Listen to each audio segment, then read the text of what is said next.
Good morning and welcome to my kitchen. Today I will be making wholemeal bread with seeds. The wholemeal flour I got is from a Polish grocery store, but you can buy it online. Even Amazon has that type of flour. It is more grainy, it has more nutrients and more fiber, which is good for your guts. But with this comes the texture of the bread. That's a little bit different than the regular bread we have. It will be more condensed and heavier. What I like to do is mix this flour with some of the all-purpose flour. So I would put about 300 grams of wholemeal flour and 200 grams of all-purpose flour. I like King's Arthur Organic, but any all-purpose flour you have in your house is fine. And the seeds I use today, pumpkin seeds, sunflower seeds, flax seeds. You can also add dry cranberries to it, or apricot, or figs to make it sweeter. Talking about sweetness, I love to use molasses with this recipe. I love the taste of it. So wholemeal bread with seeds today. A little bit heartier than the regular breads we have. Welcome to my kitchen, and thank you for watching. And the ingredients I need today: about 300 grams of wholemeal flour, 200 grams of all-purpose flour, which is about 2 cups, 1.5 teaspoons of salt, packet of yeast, which is about 7 grams, 1 3/4 of a cup of warm water, 3 to 4 tablespoons of molasses, 2 teaspoons of olive oil, and about 3/4 of a cup of mixed seeds. I have sunflower seeds, sesame seeds, pumpkin seeds, and flax seeds in here. And if you would like to add some dry fruits like cranberries, apricots, or figs, you are welcome to do so. I have mixed the dry yeast with warm water and molasses, and you can see it started getting foamy, so it's almost ready. And here in my flours, I have put the salt. So I can start putting everything together, and I do want to mix the flours with salt. So I'm sure the salt is distributed evenly and flours mix. Okay, now time for the sweetness.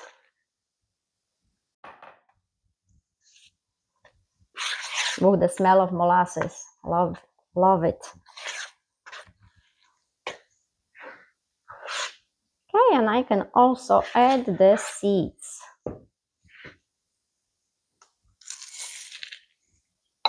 I have put some pecans in there as well. Okay, and that olive oil. And as soon as I don't see any more dry flour, I'm done mixing. And this flour will take a little bit longer than regular white flour to rise. So I will leave it, cover and leave it for about a couple hours. So it has been a couple hours and it did double in size. It won't be as fluffy as regular all-purpose flour. It will be more condensed, heavier, but much healthier for you.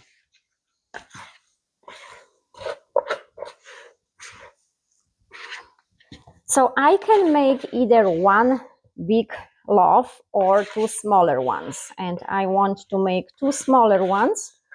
I will leave one for myself and give one to my neighbor.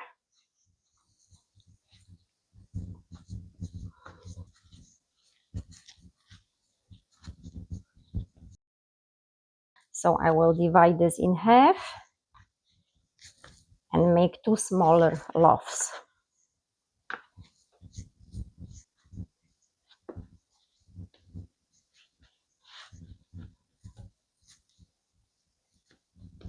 Okay, so I have baking sheet in here. Sprinkle it with some flour.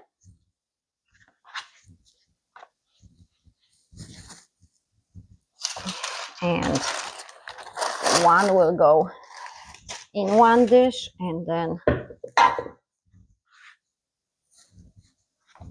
the other one in the other dish. Very easy to shape.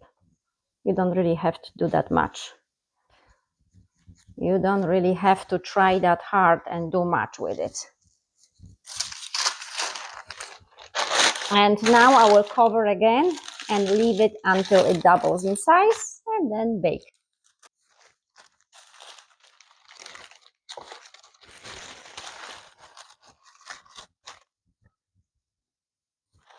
I waited about 40 minutes and those breads are ready to go in.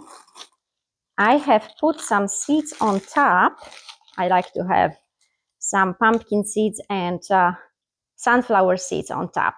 But with this, because of the seeds, I want to cover the bread when I put it in, because if I don't, the seeds will be burnt.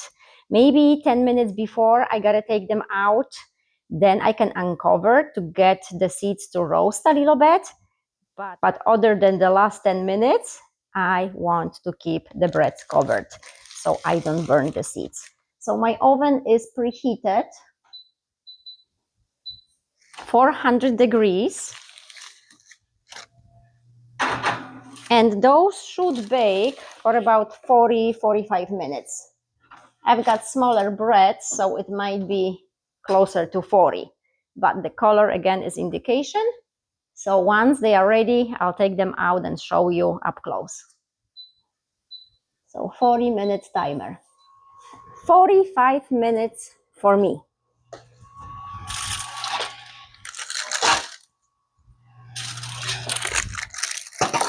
When you have one bigger loaf, then it will take a little bit longer. So it is still hot, but I do want to take it out of those hot pans.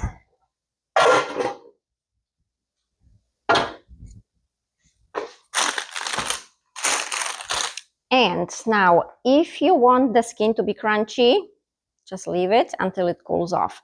If you want the skin to be softer, cover it. It's all about the steam escaping.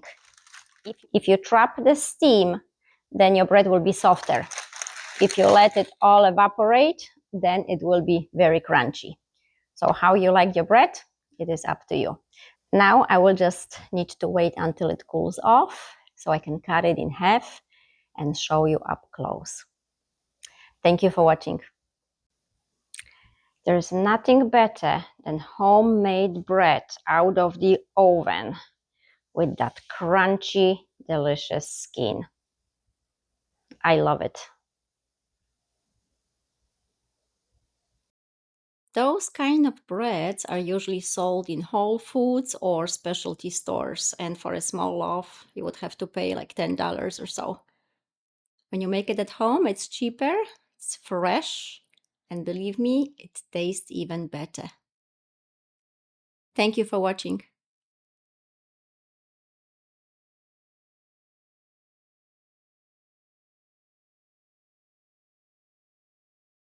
Good morning and welcome to my kitchen.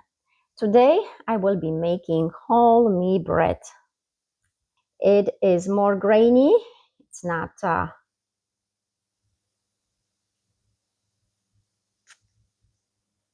It is more grainy, it has more nutrients and more fiber. It is more healthy.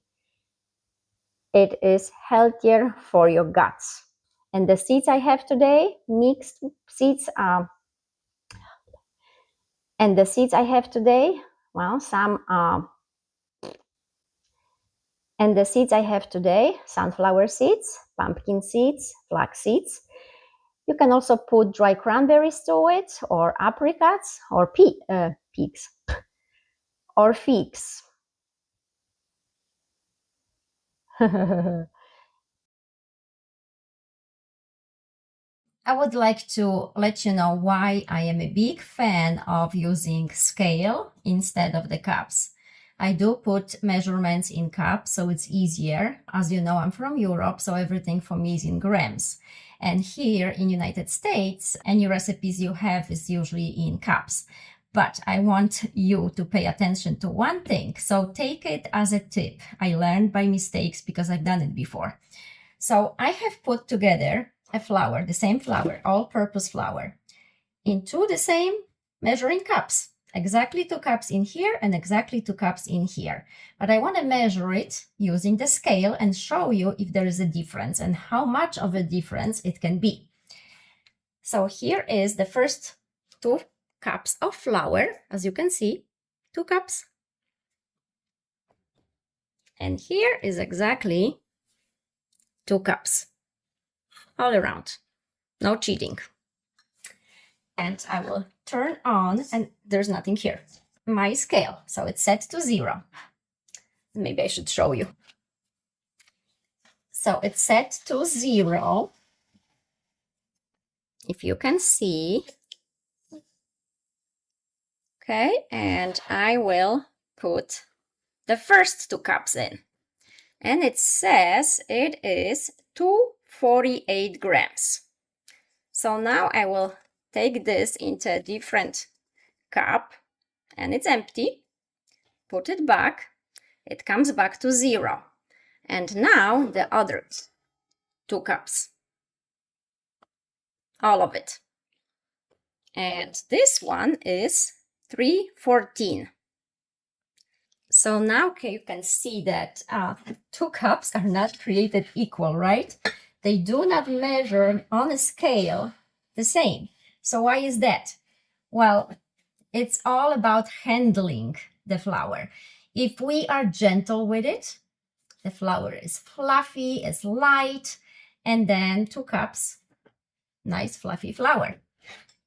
If you handle the flour, shake it, kind of bang it, on the surface somewhere, it loses its volume because it becomes dense. So you keep adding to have exactly 2 cups, right? Well, but it's much, much more heavier. It's much, much more flour that you need. So if you ever had a cake and you tried to follow the measurements and directions and the cake wasn't quite the way you hoped, it wasn't as fluffy, it wasn't as delicate, it wasn't as soft, well, maybe because there was too much flour. So it's just a tip, and I hope you will find it helpful to kind of pay attention to how we handle flours. I know how it is when you bake something and you put your heart into it, time into it, and then it doesn't come out the way you hope for. And it's frustrating. So I hope this helps. Thank you for watching.